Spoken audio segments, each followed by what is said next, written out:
الرحیم ایک مسئلہ یہ سنیے آپ، اور تمام مسائل شرع غور سے سنا کرو، غور سے۔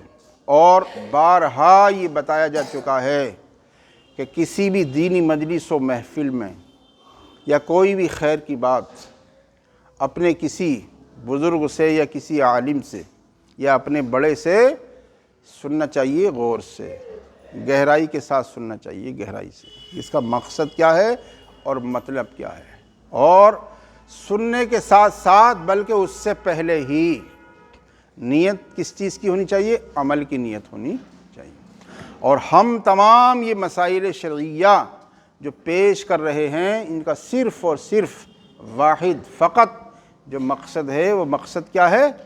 ابلاغ دین، اشاعت دین، سمجھے آپ؟ پیغام اسلام، مسائل شریعت لوگوں تک پہنچانا ہے۔ نیت میں ہماری کیا ہے؟ اصلاح، لوگوں تک پیغام پہنچے، ماشاءاللہ۔ اور غور سے سننا چاہیے، اور جو بات دل سے کی جاتی ہے، خلوص اور محبت کے ساتھ پیش کی جاتی ہے، ضرور اس میں اثر ہوتا ہے۔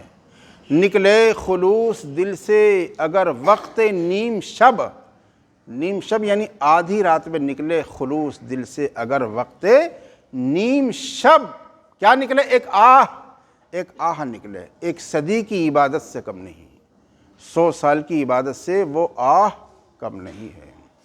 یہی وجہ ہے کہ تہجد کی نماز کو بڑی فضیلت حاصل ہے، سمجھے آپ؟ وہ اگرچہ فرض نہیں ہے مگر اس کے فضائل بے شمار ہیں۔ اس کی وجہ کیا ہے کہ رات کی تنہائیوں میں اور رات کے سناٹوں میں اٹھ کر عبادت کرتا ہے اور دعا مانگتا ہے، تو اللہ پاک اور اس کے بیچ کے درمیان کوئی واسطہ نہیں ہوتا، سمجھے آپ؟ جب ساری دنیا سوئی ہوئی ہوتی ہے تو اس وقت دعا کرتا ہے بندہ، تو اللہ تعالیٰ اپنے اس بندے کی دعا کو قبول فرماتا ہے۔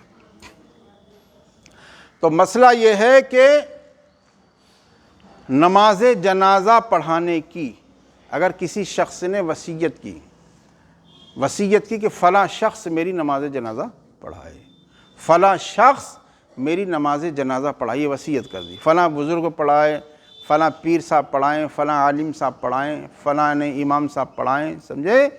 تو اس وصیت پر عمل کرنا لازم اور ضروری نہیں ہے، سمجھے آپ؟ اس لیے کہ نماز تو موقع کے اعتبار سے کوئی بھی پڑھا سکتا ہے۔ جو صاحب ایمان سنی صحیح العقیدہ ہوگا، بر وقت جیسے حالات ہوں گے، ان میں جو افضل ہوگا اور جو ان میں اشرف ہوگا، اعلم ہوگا، اقرا ہوگا اور اتقا ہوگا، سمجھے آپ؟ تو جو حقدار ہوگا وہ کوئی بھی پڑھا سکتا ہے۔ لہٰذا اس وصیت پر عمل لازم اور ضروری نہیں ہے، لیکن اس کے وارثین، سمجھے، اور اس کے گھر والے اگر اسی سے نماز پڑھوا دیں جس کی وصیت کی ہے تو کوئی حرج بھی نہیں ہے، سمجھے آپ؟ کوئی حرج بھی نہیں ہے۔ بہرحال کہ اس کی وصیت پر اس سے کہ وہی نماز پڑھائے، دوسرا پڑھا ہی نہیں سکتا، تو یہ لازم اور ضروری نہیں ہے۔ واللہ تعالی عالم بالصواب۔